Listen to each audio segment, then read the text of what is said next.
Kai Talks. Vamos falar de simulação? Olá, engenheiros! Fala, galera da simulação! Sejam bem-vindos à nova temporada do podcast Kai Talks, na nossa temporada 2023. Temos algumas novidades, né, Amaral? Porque antigamente nós tínhamos uma temporada por ano, que foi a primeira temporada, a segunda temporada, e eram por sessões, né? Então a gente liberava 10, uma vez por semana, a gente liberava um episódio e eram 10 episódios por temporada. E agora a gente está fazendo um pouquinho diferente, serão temporadas anuais. Então em 2023 a gente vai ter essa nossa terceira temporada e os lançamentos serão mensais. Ou seja, a cada mês, uma vez por mês ao longo do ano inteiro, vocês vão ter a oportunidade de estarem aqui um pouco mais próximos da gente e dos convidados que a gente seleciona e convida para conversarem com vocês também. Afinal, esse programa só existe porque vocês estão aqui nos assistindo. E hoje nós temos um convidado muito ilustre, Thiago. Pois é, hoje nós temos aqui conosco o Alisson Sarmento, que trabalha na GM. Alisson, seja muito bem-vindo. Amaral, quer dar um prefácio sobre o perfil do Alisson? Fantástico, pessoal. Então, a gente convidou o Alisson aqui e, Alisson, já te passando a palavra, eu agradeço pela presença, por você ter aceito o nosso convite.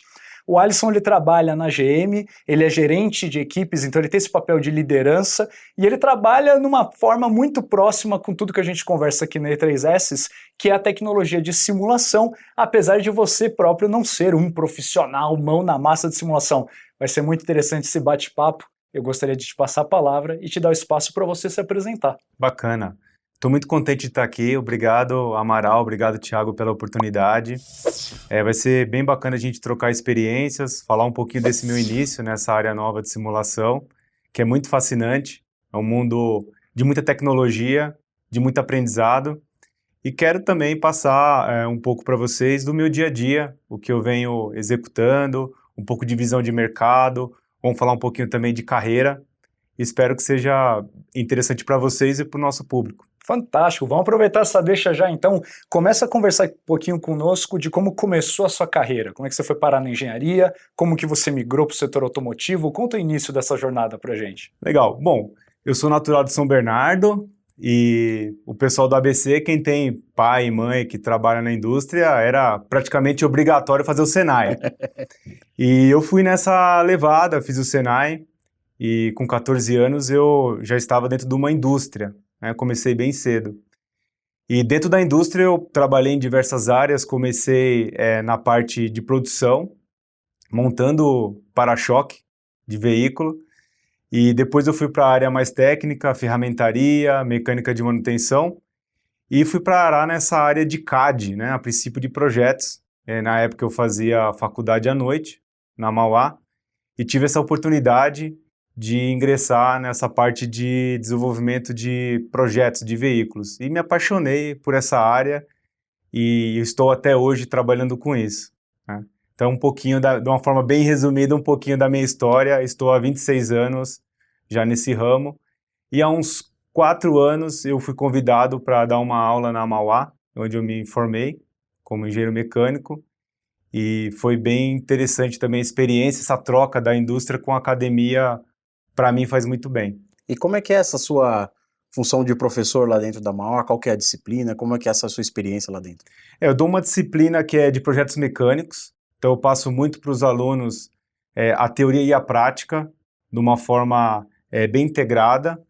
E tento também nas minhas aulas falar um pouquinho de carreira, de futuro, de comportamento, soft skills, que muitas vezes a universidade não trata no dia a dia, não está na grade curricular essa tão importante área aí corporativa. E aqui um ponto bacana, quem quiser acompanhar mais especificamente sobre o Mauá em si, a gente já teve um outro episódio lançado na temporada passada com um colega aqui do Alisson, o professor Joseph, que conversou bastante sobre essa pegada acadêmica, o que ele vem trabalhando no Mauá. Mas Alisson, eu confesso que eu estou ansioso aqui, eu quero ouvir mais do seu dia a dia profissional também. Então, se puder, conta um pouco para a gente como que foi a sua carreira técnica agora na engenharia, de fato, no mercado, e como que isso culminou para você se tornar um gerente de simulação, um gerente de equipe de CAI. Bacana. Eu comecei nessa parte de CAD, projetando carroceria. Eu me tornei um especialista nessa área de desenvolvimento de carrocerias. E dentro dessa área eu migrei do CAD para uma área mais de coordenação de projeto. Na indústria a gente chama de engenheiro ou engenheira do produto, que cuida, que é responsável pela liberação do componente em si. E na minha carreira as coisas foram acontecendo, eu virei supervisor dessa área de CAD, voltei, né, para essa área de CAD, e depois tive a oportunidade de ser gerente numa área de ferramentas de qualidade e operacional, e agora estou nessa área de simulação, que foi uma oportunidade que vem crescendo na empresa, com toda essa parte de virtualização, que a gente comenta, né, de mover o desenvolvimento, a validação do veículo já numa fase de desenvolvimento do produto, que é onde a gente consegue trabalhar nas mudanças, onde nós não temos muitas vezes o ferramental pronto, e a gente consegue influenciar o estúdio, a parte estética do veículo, logo no início do desenvolvimento. E a gente só consegue fazer isso com uma validação de desempenho ou performance do veículo já numa fase de desenvolvimento, né? Ainda numa fase de desenvolvimento. Eu tenho uma dúvida. A gente falando de desenvolvimento de veículos automotivos, né? Quais são os principais pontos que a gente tem que se preocupar bastante nessa fase de desenvolvimento? A questão de safety, a questão dos custos. Você, como gerente, com certeza tem essas preocupações aí no seu dia a dia, né? Veja, o desenvolvimento de um veículo ele é muito complexo, são muitos requisitos, né? Então a gente se preocupa muito lá no nosso desenvolvimento com a parte estética, o carro precisa ser bonito, né? As pessoas que precisam olhar para o carro e falar, nossa, eu quero ter esse carro, o desejo do design, tanto no interior como no exterior. O carro precisa ser manufaturável, né? Não adianta nada ele ser lindo e a gente não conseguir tirar uma peça de um estampo ou de uma injetora. O carro ele precisa ter um custo competitivo para aquele segmento. A gente sempre fala disso. Qualidade. Qualidade não é mais um diferencial competitivo, é mandatório.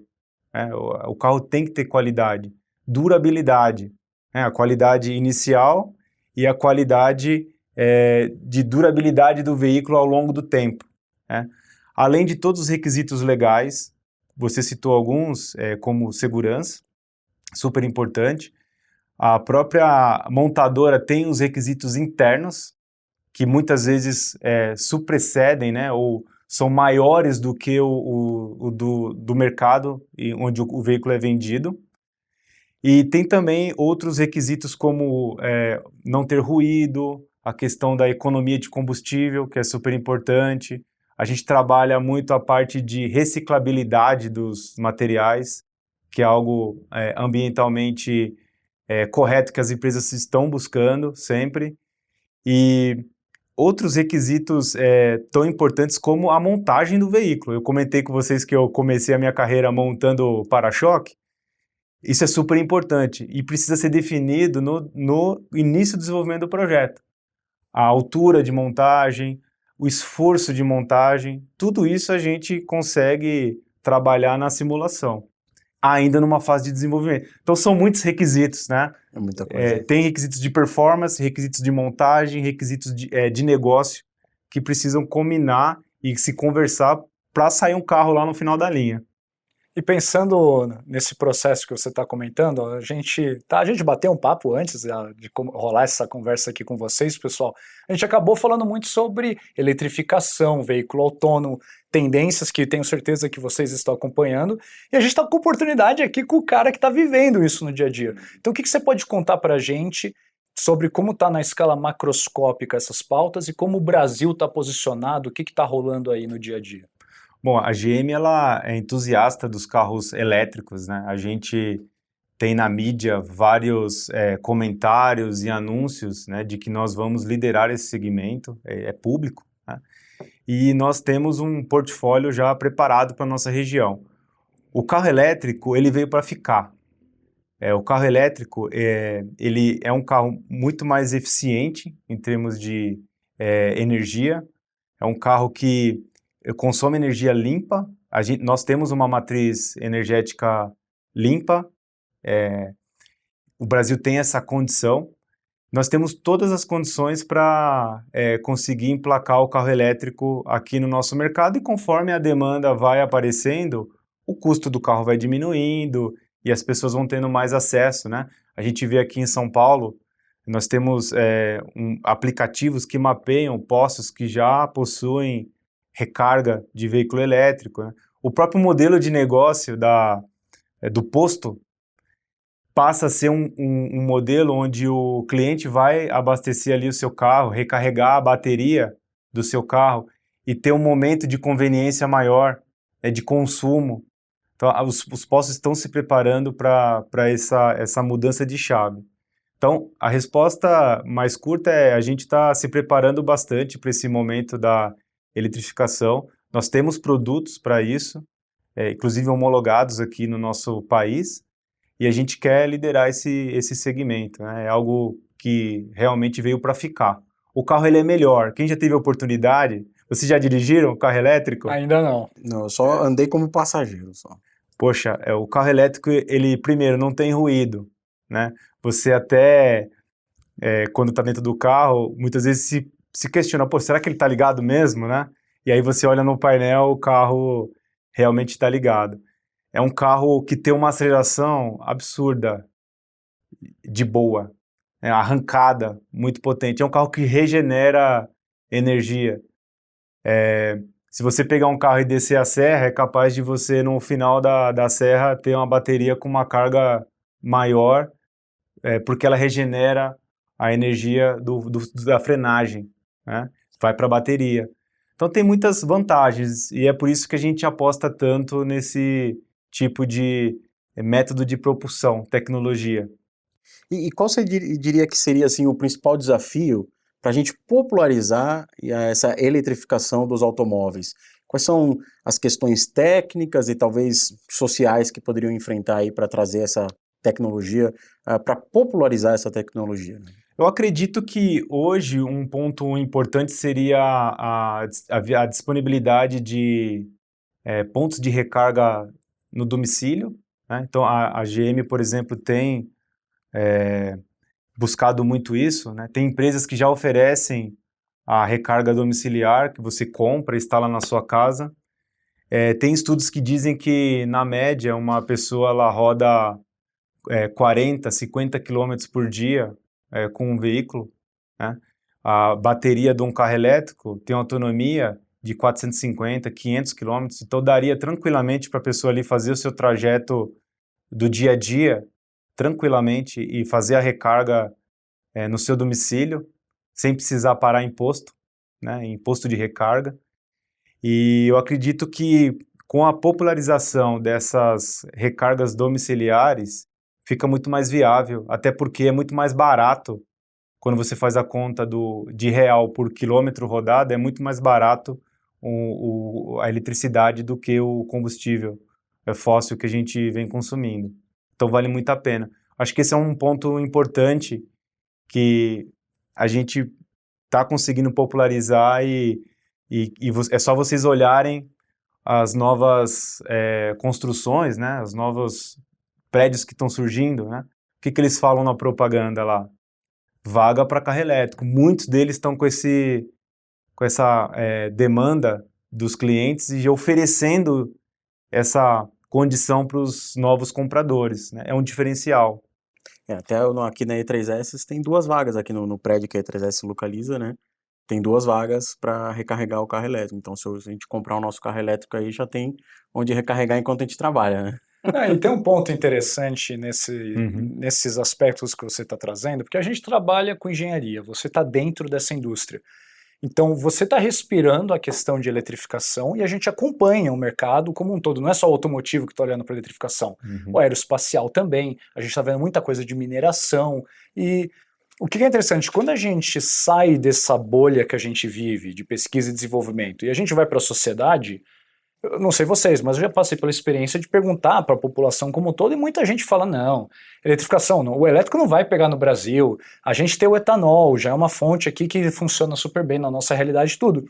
E a gente está vendo de alguém de dentro dessa indústria que hoje aqui nessa conversa está representando o setor, mostrando o quão presente essa pauta está no processo de desenvolvimento. Então acho que é um ponto extremamente importante para a gente prestar atenção.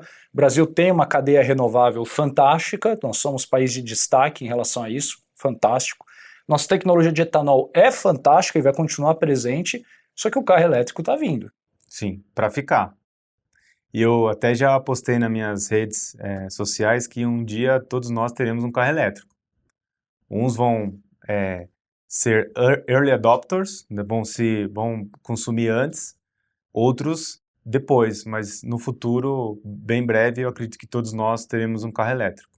E ainda mais o pessoal que sobe e desce a serra aí todo dia, eu acho que essa ideia de descer a serra e chegar no final do trajeto com mais combustível do que você tinha inicialmente vai ser um bom driver aí pra galera. E não sei, pensando no veículo autônomo, como que tá rolando esse tema aí no seu dia a dia? O veículo autônomo já é uma realidade em outros países. Nos Estados Unidos, na região de São Francisco, já tem, né, essa disponibilidade.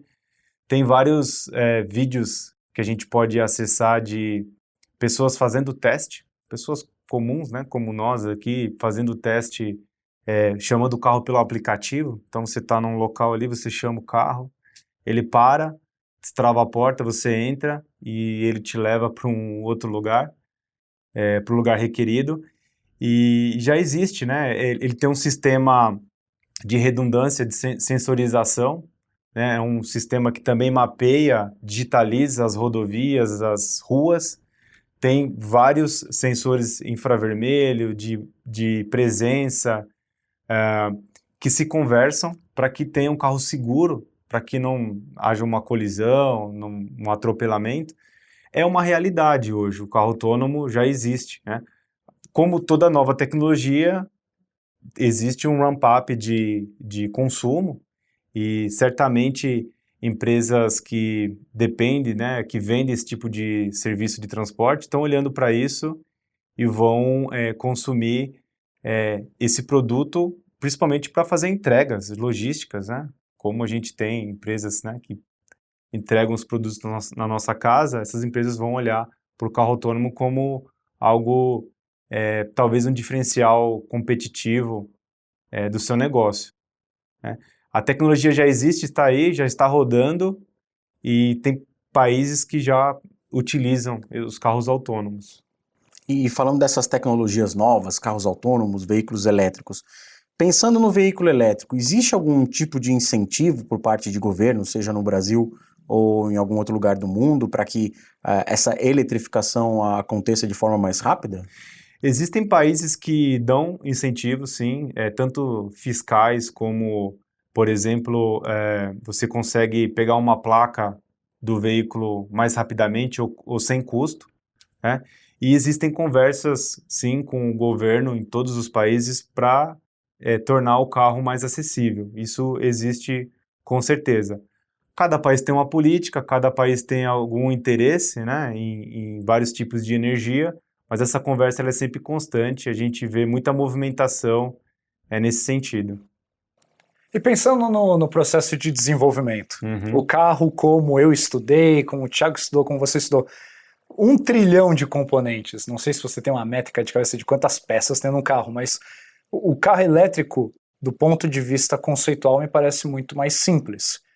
Como que isso impacta o processo de desenvolvimento de vocês? Tá vindo um carro novo, com a nova tecnologia, que tem sistemas diferentes, tem uma fração dos componentes, e a gente sabe que existem já várias estruturas hoje nas quais a sua indústria se segmenta internamente. Powertrain, chassi. Eu gostaria que você desse um overview aqui para a gente nesses aspectos e pensando nas pessoas que não são dessa indústria. Então tem gente de mineração, tem gente do setor aeronáutico, da academia, tem gente que não fez engenharia que nos acompanha. Sim. Então acho que é legal a gente dar uma navegada por aqui também. Você tem razão. O carro elétrico, do ponto de vista de concepção, ele tem menos componentes.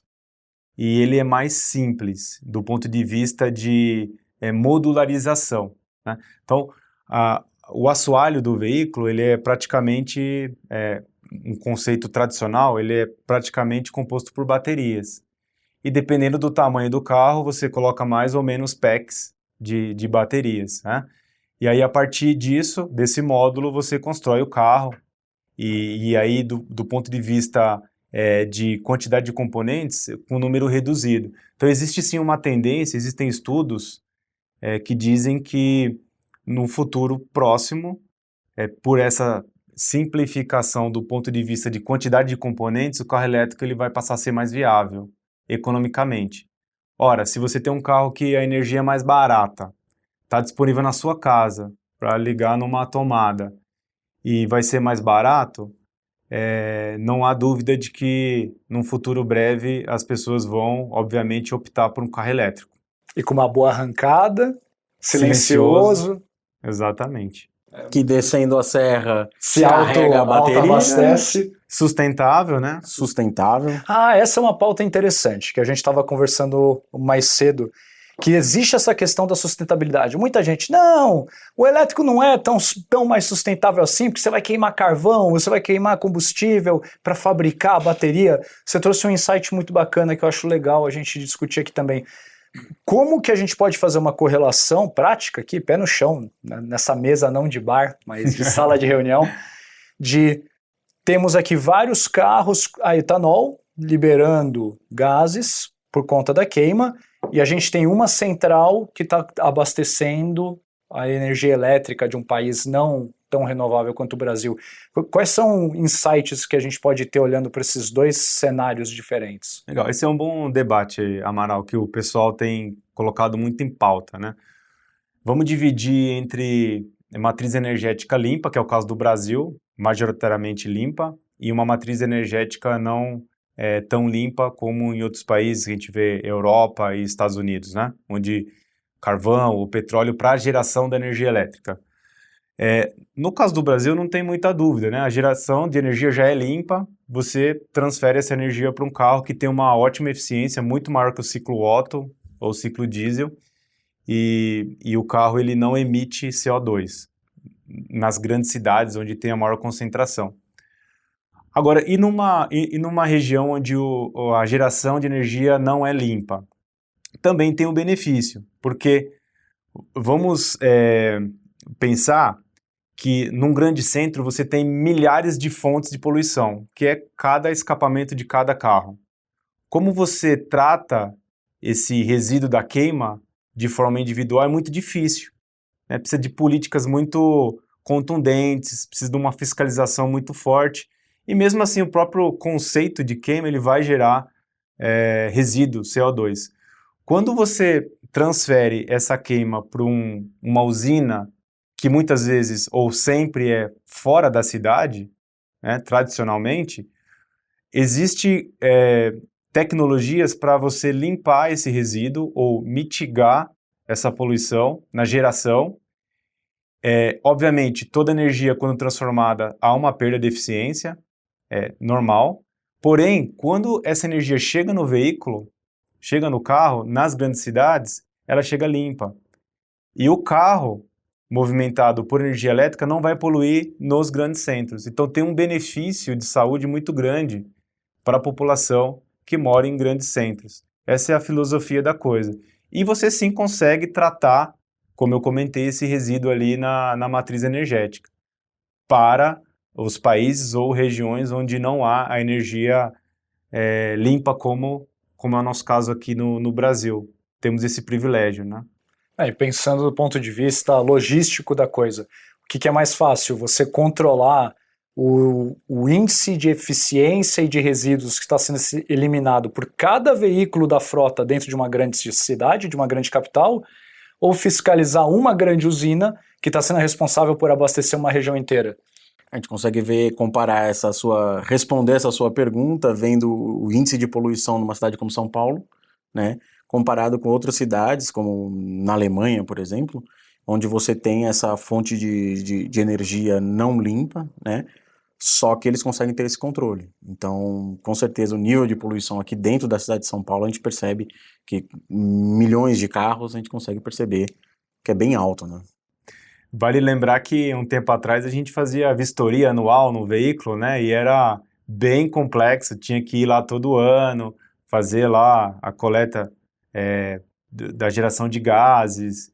muita gente não ia. Existiam oficinas especializadas em burlar o sistema. Em burlar o Pois é. sistema. Brasil, no Brasil. Pois é, e isso é muito complexo. Já o carro elétrico não teria esse problema, né?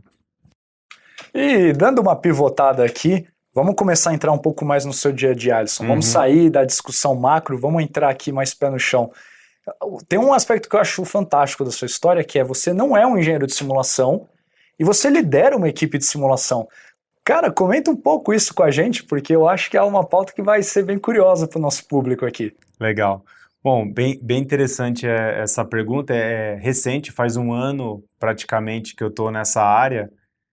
Para quem tem carreira na indústria de longo prazo, um ano é relativamente recente. E foi, inclusive, uma mudança de carreira que eu pedi dentro da empresa. A gente tem essa abertura de guiar a nossa carreira.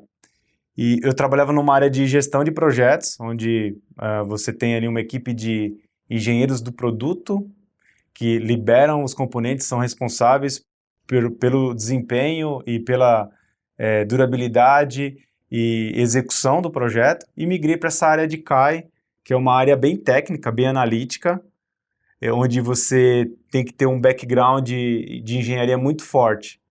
Então, para mim, no começo, foi interessante.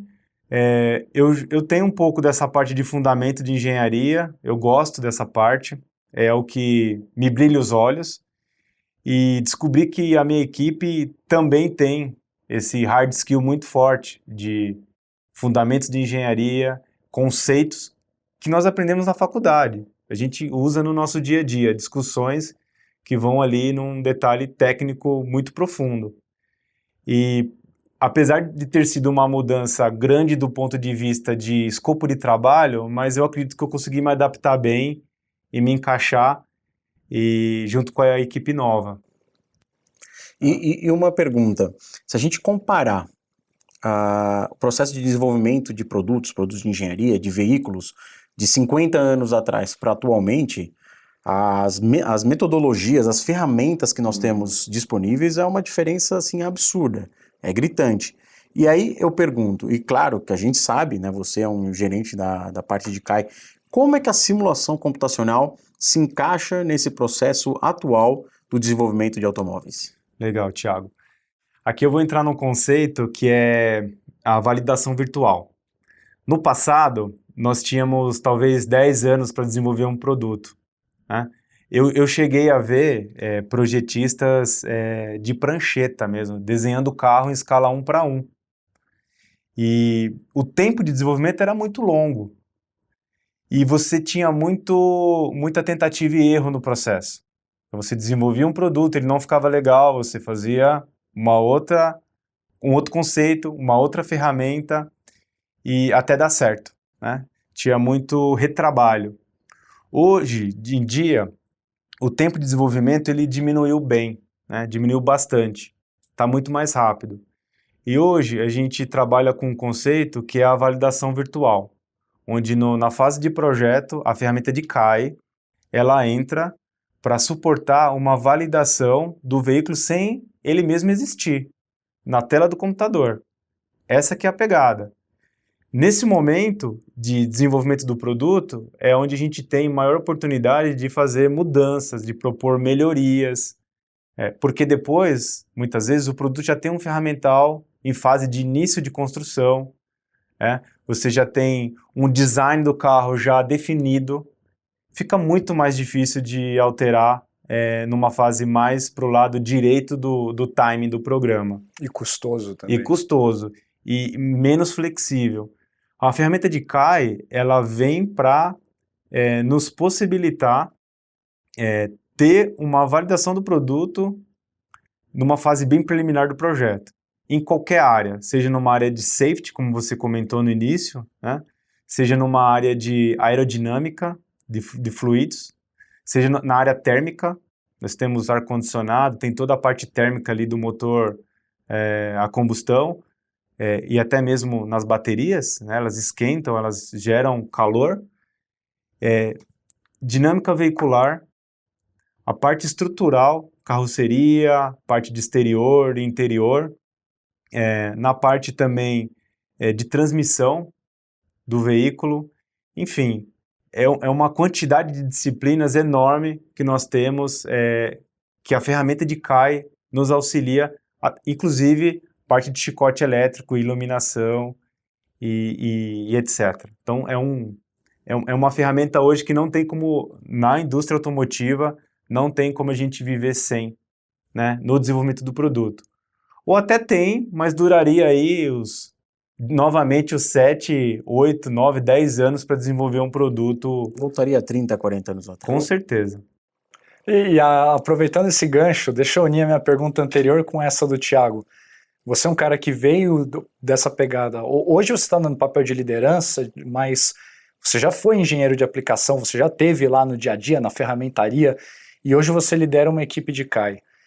O que você repara? Tem muito benefício na tecnologia, mas como você não é o usuário padrão, você não fica babando para a malha, para os modelos que a gente fica, eu tenho certeza que você tem um olhar de esse pessoal precisa ser guiado para uma direção. Onde você repara que o especialista de simulação, que é o grosso do nosso público aqui, ele precisa de um apoio para entregar uma máxima performance do seu lado? Onde que você repara que dá para guiar esse profissional para um caminho mais adequado? Certo. Eu acredito que é muito na parte de feasibility, viabilidade técnica das propostas, né? Quando nós temos uma simulação, vai gerar um resultado. Muitas vezes o resultado ele não é positivo, é comum, é normal, e o engenheiro ou a engenheira precisa ali fazer uma proposta para o carro não quebrar, para a peça durar mais, para a peça ficar mais rígida, enfim, vários requisitos. E nessa proposta eu acredito que eu consigo agregar no dia a dia, junto com o time, discutindo, poxa, será que essa proposta é execuível? Será que essa proposta ela é a mais barata? Será que essa proposta eu tenho tempo de colocar em produção? Porque a fase piloto é daqui a 3 meses.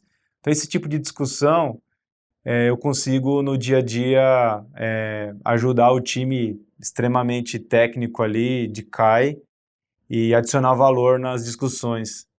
É uma troca bem positiva. Há um tempo atrás, pegando essa ideia sobre a importância da simulação, o quão presente ela está nesse momento da engenharia, a gente estava participando de um evento da E3S, né? E aí numa conversa ali, quando terminou o evento, estava conversando com um dos participantes, ele me falou, mas Thiago, você acha que com a presença da inteligência artificial, a simulação computacional ela pode substituir o engenheiro? Será que o engenheiro daqui a pouco vai ter um papel muito pequeno porque as ferramentas estão evoluindo muito? Qual que é a sua opinião? Eu tenho uma opinião, acredito que o Amaral também tenha, mas Alisson, eu queria saber qual que é a sua opinião em relação a isso. É possível que a tecnologia da simulação computacional venha a substituir um engenheiro? Eu acredito que não. Eu acredito que a inteligência artificial ela vai ajudar em trabalhos mais operacionais, que a gente não gosta de fazer, mas a parte de fundamento mesmo de engenharia, solução de problemas complexos, leitura de requisitos, propostas, ainda nós vamos precisar da inteligência humana para intermediar o resultado da análise. Essa é a minha opinião. É assim que eu vejo. Eu posso compartilhar uma opinião bem semelhante. Uhum. Na resposta que eu dei para ele, foi até eu fiz uma comparação. Eu falei, você acha que na época que criaram a calculadora, os engenheiros ficaram com medo de não precisar mais, de não ter mais engenheiro, porque agora a calculadora vai fazer todos os cálculos? Não, porque aquilo é uma ferramenta de trabalho. Então, se você coloca a informação errada, vai sair informação errada. O engenheiro tem que ter o conhecimento da física, o conhecimento da engenharia, para interpretar aqueles resultados e transformar aqueles resultados, né, em produtos de engenharia, né, em modificações, enfim, em melhorar o seu projeto, em desenvolver o seu projeto. Então, qual a sua opinião? Eu acho que não vai ter essa Vocês viram que ele fez a pergunta só querendo elogios por conta da alegoria que ele criou lá na hora. Não conseguiu, não ganhou nenhum elogio, quero deixar isso claro. Ai, Amaral. Do meu lado, concordo com os dois. O que eu acho que é interessante a gente sempre lembrar é que a inteligência artificial tem um poder gigantesco de replicação, mas não necessariamente de criação. Eu sigo aquela página da rede social que a inteligência artificial pinta quadros maravilhosos. Copiando milhares de artistas humanos que foram criativos e criaram aquilo. Então, eu acho que o engenheiro, mais do que saber fazer conta, ser bom de cálculo, eu acho que é um cara curioso e criativo. Exatamente. Enquanto a gente for curioso e criativo, a gente vai conviver com máquina. Vai ter redução de postos de trabalho? Provavelmente. Mas a gente se adapta e com criatividade a gente cria novos postos de trabalho. Então eu particularmente não acho que essa pauta é tão preocupante quanto a grande mídia a pinta. Mas quem sou eu? Eu não sou cientista político, nem nada do tipo. E dando uma navegada um pouco mais na evolução natural de tudo isso que você está trazendo para a gente, Alisson, tem uma particularidade que eu achei bastante interessante das conversas que a gente teve até hoje, que foi a pauta da inclusão. A gente começou a falar de pessoas, de criatividade, de carreira, o cara tem que ser muito técnico e tal. E a gente sabe que a empresa que você está hoje e que o papel que você trabalha hoje tem uma visão muito bacana nessa pegada, nessa pauta. Eu gostaria que você comentasse, dentro das possibilidades, um pouquinho como que isso é tratado no seu dia a dia, como que esse assunto vinga aí. Sim. A inclusão é uma pauta muito discutida em todas as empresas, e na GM eu percebo que a gente leva isso muito a sério, né? Até porque a diversidade no dia a dia de trabalho gera criatividade, gera discussão, gera debate, gera algo saudável no dia a dia de trabalho que vai nos dar a melhor resposta. Até porque nós não desenvolvemos carros, veículos, serviços para um tipo padrão de pessoa. A gente desenvolve produto para vários tipos diversos de pessoas. E entender essas pessoas é parte do nosso trabalho no desenvolvimento do produto. E ter a diversidade, a inclusão dentro do nosso dia a dia de trabalho nos ajuda a enxergar necessidades que muitas vezes, para uma ou outra pessoa, fica mais difícil de ter, né? A gente tem pessoas com algum tipo de deficiência nos nossos times, né, dentro da GM. É algo muito bacana, a gente aprende bastante. Eu estou tentando aprender Libras, então eu sei já falar algumas coisas, tento me comunicar através das Libras, que é a nossa segunda língua oficial, sabia? No Brasil. Pois é. É a segunda língua oficial, o português e Libras. É como aprender uma língua nova, a dificuldade é a mesma, e isso está me fazendo um ser humano melhor, né? Uma pessoa melhor. E é uma pauta do momento devido à necessidade e ao olhar que todas as empresas estão tendo hoje para fazer uma inclusão real, não só de discurso. Uma inclusão real. É claro que na nossa área de simulação, vamos dizer assim, que seria uma área um pouco mais elitizada da engenharia, no meu ponto de vista, a inclusão e a diversidade é mais desafiador. Você conseguir alcançar pessoas diversas nesse meio tão fechado, né? Porém, o que a gente tenta é, sempre que tem uma vaga disponível, uma oportunidade de trabalho nova, a gente sempre procura fomentar nos posts, até mesmo o pessoal dos recursos humanos, fomentando essa parte da inclusão, que nós estamos abertos a entrevistar, conhecer, contratar pessoas com algum tipo de deficiência, pessoas diversas. E até fazendo uma correlação com o assunto de inclusão, a gente sabe que o meio de engenharia ele ainda é muito masculino, ainda tem muitos homens, a grande maioria que atua nessa área são homens. E a CEO da GM, né, é uma mulher, a Mary Barra, ela está há 40 anos na empresa, uma pessoa ali que entrou como estagiária, então esse é um ponto bem interessante em relação a ter uma mulher, né, como CEO de uma empresa global como a GM. E a Mary Barra, ela é super competente, né? A pessoa é uma profissional que deu uma guinada na GM quando ela assumiu, e uma pessoa super visionária, inspiradora, engenheira, e que nós nos inspiramos bastante no dia a dia, né? Então a GM tem sim essa pegada de inclusão, diversidade, e nós pretendemos manter essa pauta como algo orgânico dentro da organização. Não é um programa, né? É algo que já está dentro dos nossos valores. Inclusive, um dos valores que nós falamos é o Be Inclusive, seja inclusivo. Praticar a inclusão na realidade e não só no discurso. E agora uma curiosidade, mudando um pouquinho o assunto, como é trabalhar numa empresa global, então que você deve ter interação diariamente ou semanalmente com pessoas do mundo inteiro, então com diversas culturas, com culturas de engenharia diferentes. Como é trabalhar assim? É muito interessante. Nós já fizemos projetos com vários países. No início sempre é difícil, porque temos culturas diferentes, culturas de hierarquia, mas nós, brasileiros, nós nos adaptamos muito facilmente às culturas, né? Então as pessoas gostam de trabalhar conosco. Nós temos situações de engenheiras que foram trabalhar em outros países e nós somos muito bem recebidos e reconhecidos fora do Brasil.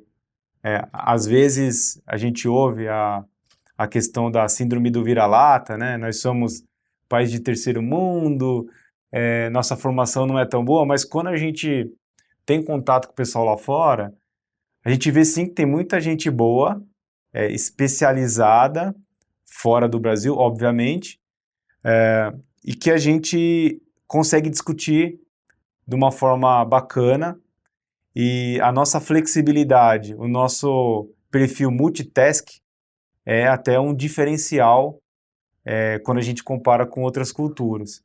Então é muito bom, a gente aprende bastante, o pessoal gosta de trabalhar com a gente, inclusive não é incomum realizarmos trabalhos em conjunto.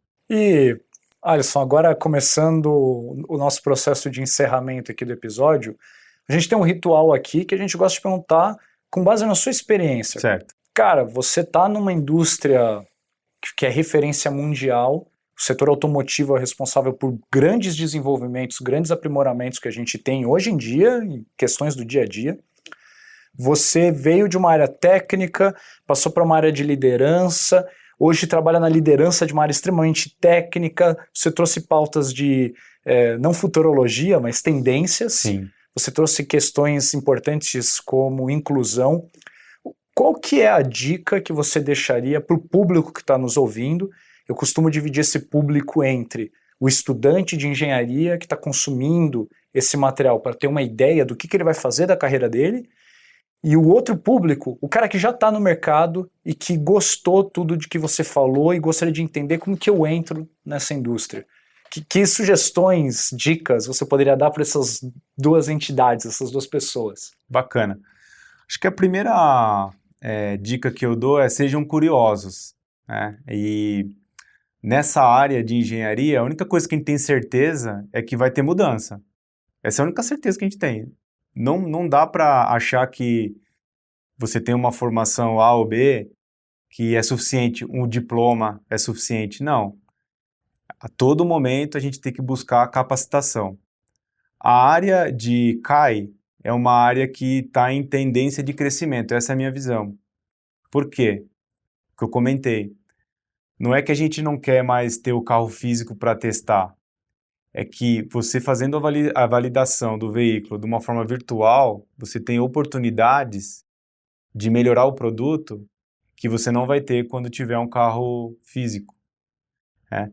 Então, essa é uma tendência que todas as indústrias, agrícola, automotiva, aeroespacial, escolhe a que você quiser, até de produção, né? Você faz uma linha nova, tem simulação da linha, isso é simulado, a parte do processo em si. Então, tudo gira em torno disso. Até mesmo eu li artigos sobre a questão da simulação do funcionamento do corpo humano. Existem linhas de estudo onde estão tentando reproduzir o corpo humano via simulação para testar remédio e vacina.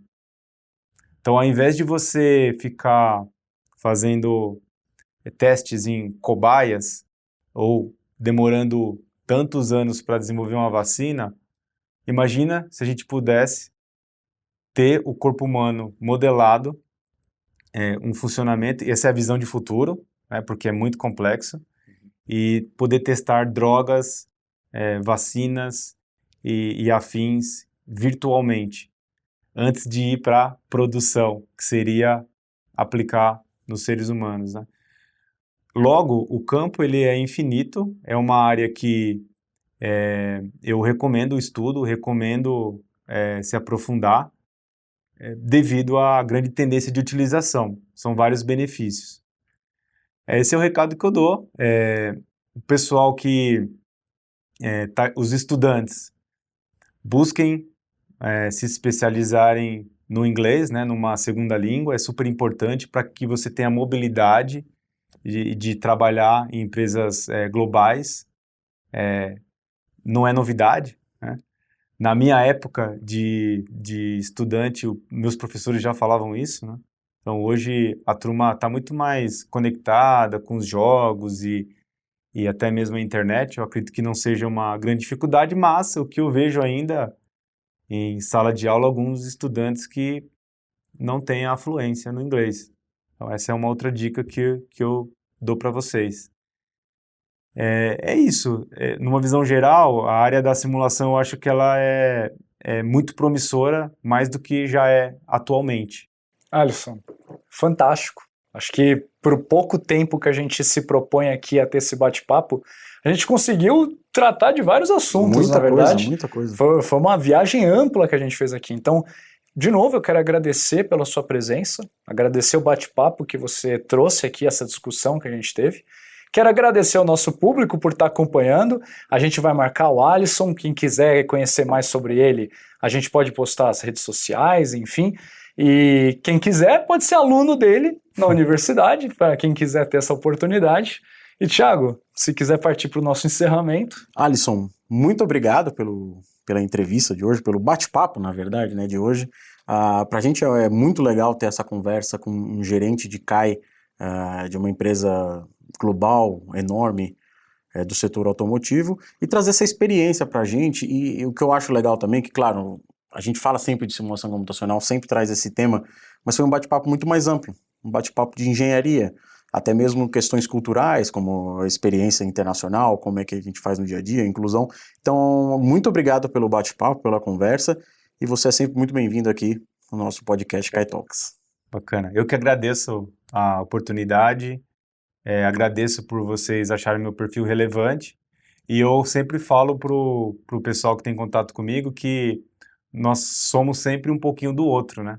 Sempre que a gente conversa, a gente acaba aprendendo e acaba passando conhecimento e aprendendo uns com os outros. Esse canal ele é super relevante nesse sentido e espero que eu possa ter inspirado alguém, né? Um dos nossos telespectadores aí.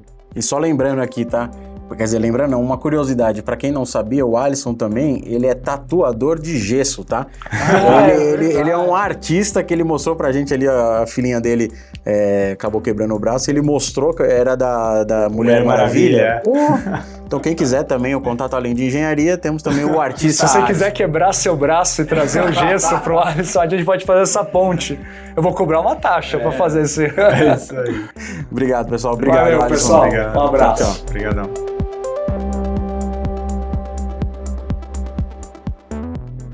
É isso aí, pessoal. Ficou com dúvida ou tem alguma sugestão? Manda pra gente no nosso e-mail caetalks@e3s.co.